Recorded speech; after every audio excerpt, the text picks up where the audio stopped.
ये पूरी दुनिया में ये देश ऐसा है जहां पर प्रभाव का मजाक उड़ाया जाता है। अपने परिवार में मरने वाले लोगों की जो लाशें होती हैं उसमें प्राण प्रतिष्ठा कर दो, हमें कभी मरने ही नहीं, अमर हो जाएंगे। अगर प्राण प्रतिष्ठा करने से पत्थर सजीव हो जाता है, प्राण प्रतिष्ठा करने से तो मुर्दा क्यों नहीं चल सकता है।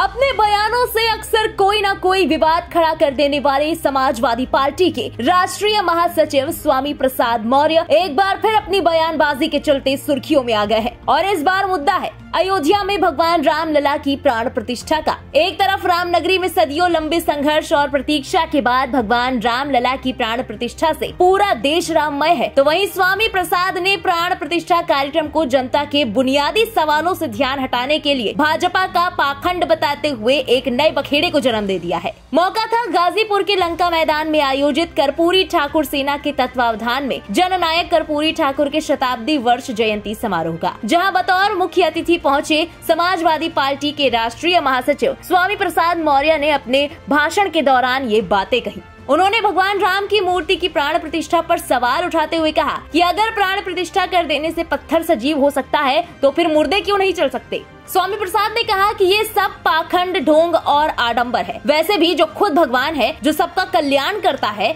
तो इंसान की क्या हैसियत कि उसमें प्राण प्रतिष्ठा कर सके। वहीं स्वामी ने बीजेपी पर निशाना साधते हुए ये तक कह दिया कि ये लोग अपने को भगवान से बड़ा साबित करने में लगे हुए हैं। ये पूरी दुनिया में ये देश ऐसा है जहां पर प्रभाव का मजाक उड़ाया जाता है। अपने परिवार में मरने वाले लोगों की जो लाशें होती हैं उसमें प्राण प्रतिष्ठा कर दो, हमें कभी मरने ही नहीं, अमर हो जाएंगे। अगर प्राण प्रतिष्ठा करने से पत्थर सजीव हो जाता है, प्राण प्रतिष्ठा करने से तो मुर्दा क्यों नहीं चल सकता है।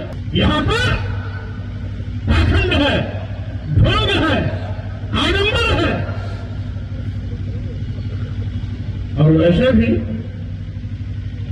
जो खुद भगवान है, जो सबका कल्याण करता है, हम इंसान की क्या हैसियत कि उसको हम प्राण प्रतिष्ठा करें। इसका मतलब है हम भगवान के अस्तित्व को भी नकार रहे हैं। प्राण प्रतिष्ठा करने वाले लोग अपनों को भगवान से बड़ा साबित करने में लगे हुए हैं। अपने पाप को छिपाने के लिए इस प्रकार के ड्रामे का सहारा ले रहे हैं। जो भगवान है, भगवान है। हमारे प्राण प्रतिष्ठा करने से भगवान नहीं होगा। वहीं स्वामी प्रसाद के इस बयान के बाद प्रतिक्रियाएं आनी भी शुरू हो गई हैं। हनुमानगढ़ी के महंत राजू दास ने सपा मुखिया अखिलेश यादव और स्वामी प्रसाद को जमकर घेरते हुए उन पर तीखा प्रहार करते हुए कहा कि ये बोल अखिलेश यादव के हैं, स्वामी प्रसाद मौर्य के नहीं, क्योंकि अगर ये स्वामी प्रसाद के बोल होते तो उन पर अब तक कार्रवाई हो चुकी होती। साथ ही उन्होंने स्वामी प्रसाद को मानसिक रूप से विक्षिप्त बताते हुए क्या कुछ कहा, जरा आप भी सुनिए। दुर्भाग्य की बात है, यह बोल माननीय अखिलेश यादव जी का है, न कि स्वामी प्रसाद मौर्य का। अगर स्वामी प्रसाद मौर्य का होता तो अभी तक कार्रवाई हो गई होती, ये बोलने लायक नहीं होते।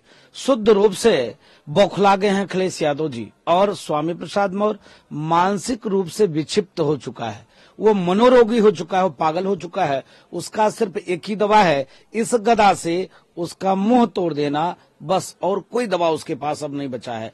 क्योंकि आप बताओ, उसने यह कह दिया कि पत्थर में जान डालते हैं, मुर्दे में जान डालकर दिखाएं। कितनी ऐसे शब्दों का प्रयोग किया, आस्था के साथ शुद्ध रूप से खिलवाड़ है। एक ही चारा है, इस गदा से मुंह तोड़वा दें, बस, और बाकी कुछ नहीं।